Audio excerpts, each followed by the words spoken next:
You know, guys, I've made a lot of videos about C4s on this channel, and oftentimes, other than providing basic information about the differences in the years and the options and the engines and all that stuff, I tend to be a little bit hard on the C4s, especially because C5s and C6s are just much better cars in the usability and daily drivability aspects.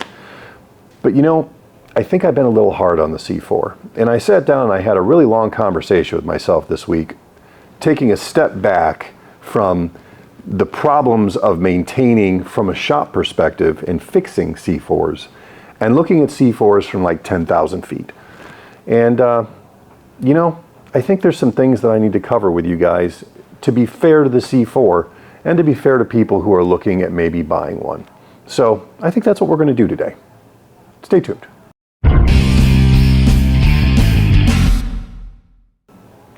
Hello everybody, Lyle at C4 Corvettes in beautiful sunny Sarasota, Florida, here to talk to you about more interesting and exciting Corvette stuff.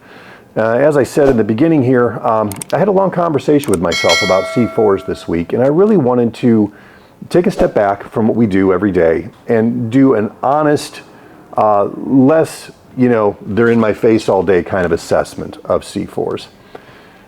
And you know, I think that what I came up with is a little different and maybe a little bit more hopeful and positive than what I normally talk about when it comes to C4 Corvettes.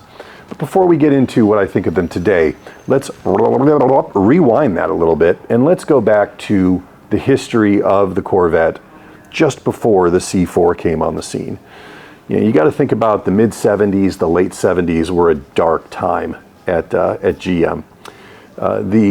Basically they and every other American auto manufacturer were being eaten alive by the imports because everybody was after fuel mileage, and inexpensive maintenance. And that's what companies like Honda and Toyota and at that time Datsun were providing.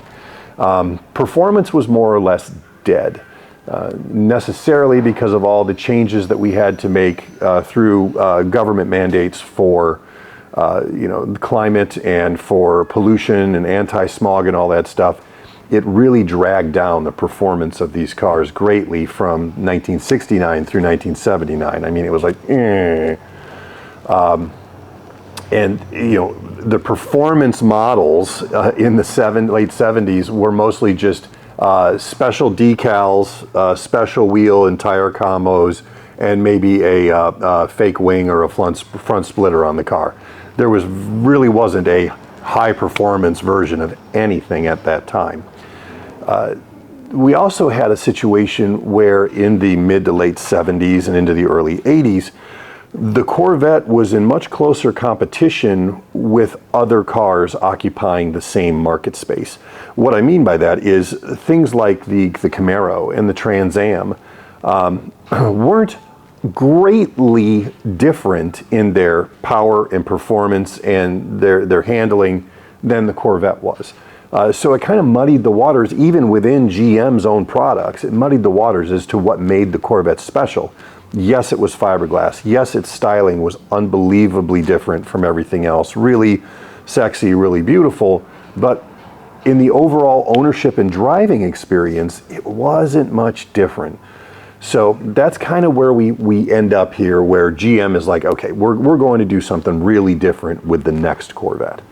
And it's been an open secret for many years now that the benchmark that GM chose for the C4 Corvette was the Porsche 928, which at that time was a very, very well thought of, you know, front engine V8, you know, almost like the American Corvette, if you will. They were just doing it a lot better than we were at that time. So the performance that went into that and the ideas that went into the design, things like the all aluminum upper and lower control arm suspension construction at the front of the car, the mostly aluminum rear suspension with the trail arms and stuff like that, it was never done on an American car before this. I mean, this was legit race car stuff, highlighted, and you know, obviously so. They wanted the entire hood to open at the front, similar to like a 60s Jaguar E-Type, where when you opened the hood, not only could you see everything to do with the engine, but you could also see that full, beautiful suspension and everything that made that car a much more focused performer than the previous generation. The 84 Corvette had really supportive seats. They actually kept you in place, unlike, especially seats unlike the C5 and the C6 don't do a great job of that. Now, they didn't fit every body type, but if you fit the seat, they held you in place. The C4 also was designed where you were actually sitting next to the frame rail, not above the frame rail. That's what made getting in and out of the C4, a little challenging, especially for bigger people or for people with really big feet. But what it did do was it gave you the impression and the feel that you were sitting in the car, not on the car, if that makes sense. And that's a big difference. The C4 was very much a driver-focused car. If you look at the interiors, especially from like 90 and up, that kind of fighter jet cockpit that's in front of you, and there's almost a wall over here between you and the passenger, because the passenger in the Corvette is really a secondary concern. This entire design was also almost exactly mimicked by the 1994 to 96, 97 Toyota Supra, which is regarded as one of the finest cars of its day. And if you look at that picture here, and you look at the picture of the C4 interior that time here, you can see some very, very strong similarities, very driver-focused, very fighter jet cockpit-like. So while the C4 interior gets a lot of hate for being kind of creaky and everything was held together with screws and the materials weren't up to European standards, the design of that interior, looking at it from an objective point of view, was on par with the best cars available at that time. Now, as far as performance goes, the C4 Corvette was developed on the racetrack and was developed to be a serious track performer. Now, granted, the 84 Corvette wasn't making a great deal of horsepower, but it had a suspension and braking system that was, for its time, very avant-garde and up-to-date.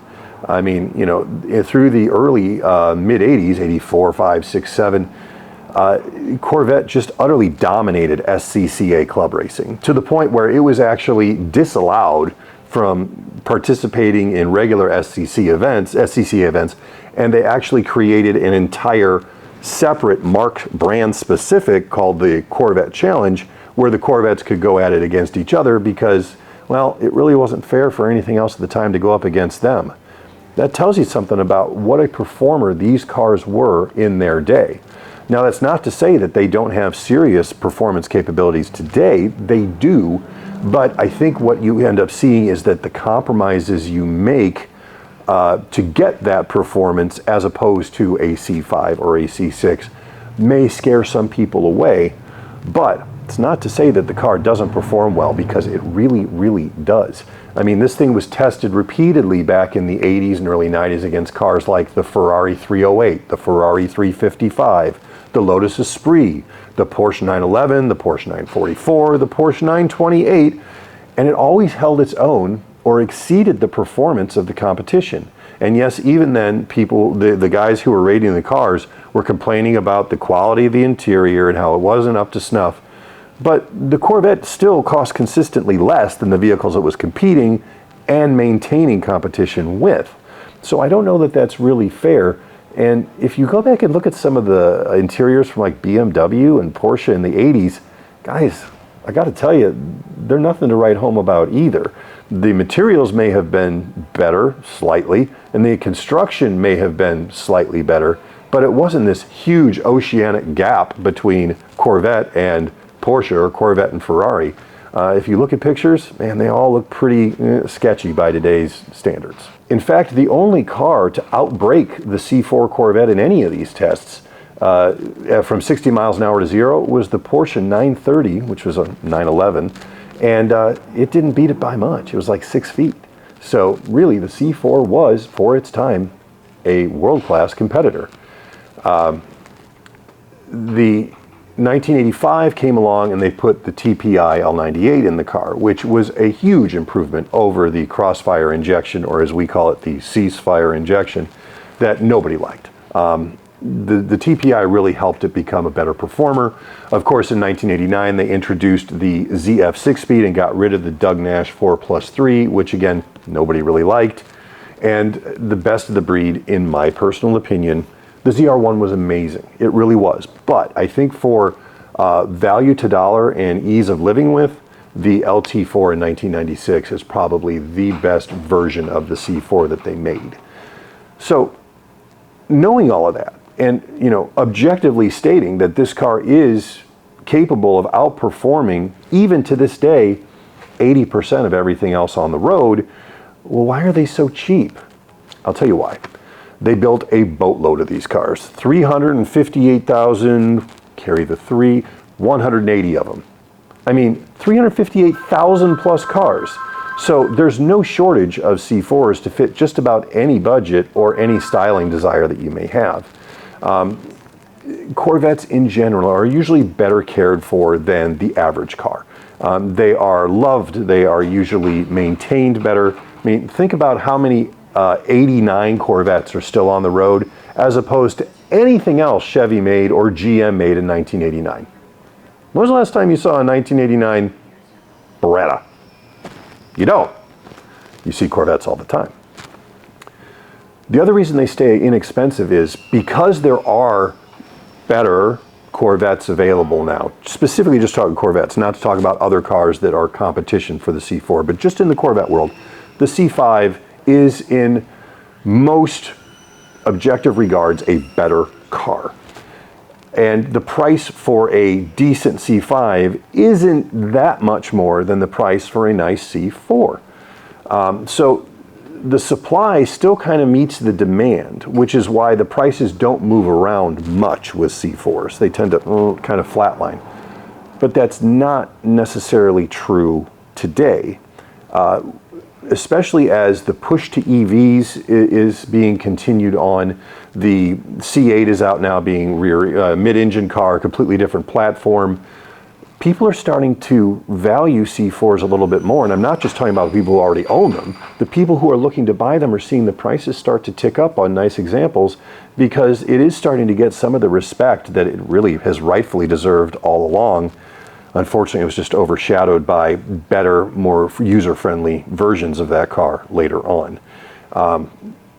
There's more or less a permanent buyer's market for the C4. You can almost always find what you're looking for what you as the buyer consider a reasonable price without having to do too much extra work and effort. So why would you be looking for a C4? What makes them desirable to this day? Well, here's a few reasons, just off the top of my head. It's got a very nimble chassis. The car does handle exceedingly well.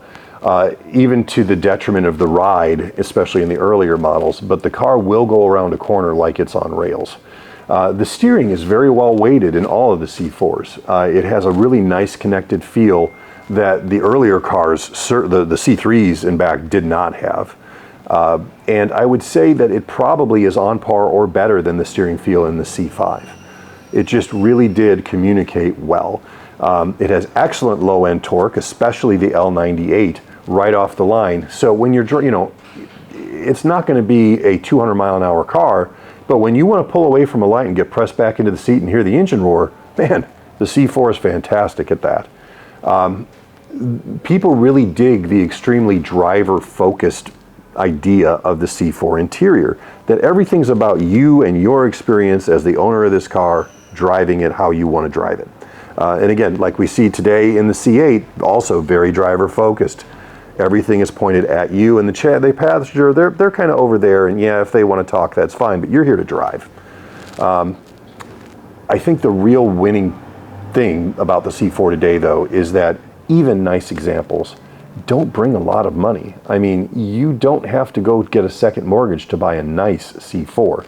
Now, granted, pristine ZR1s and Grand Sports and stuff like that, yes, they are going to be worth a lot of money comparatively.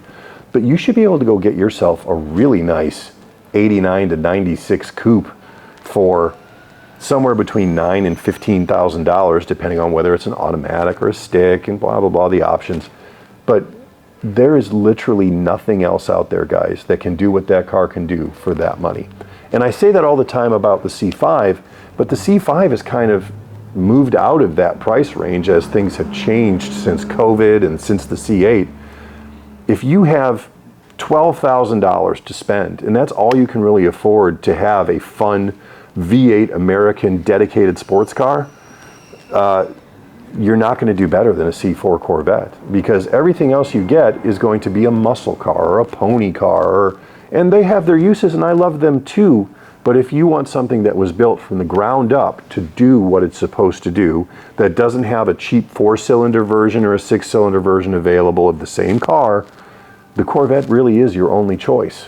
So I got to take my hats off to the guys who built and designed the C4. Because for all of its electronic foibles and all the things that can be a nightmare when it comes to being in the Corvette business and maintaining and fixing these cars, when they're in shape and when they're happy and healthy, they're really tough to beat against just about anything in the world for the dollar. So that's my thoughts on the C4. I hope you enjoyed this. If you have other ideas, comments, questions, things you want me to know about your own C4, put them in the comments below. I read all the comments and I respond to all that I can. Hope you guys have a great weekend, and I look forward to talking to you soon.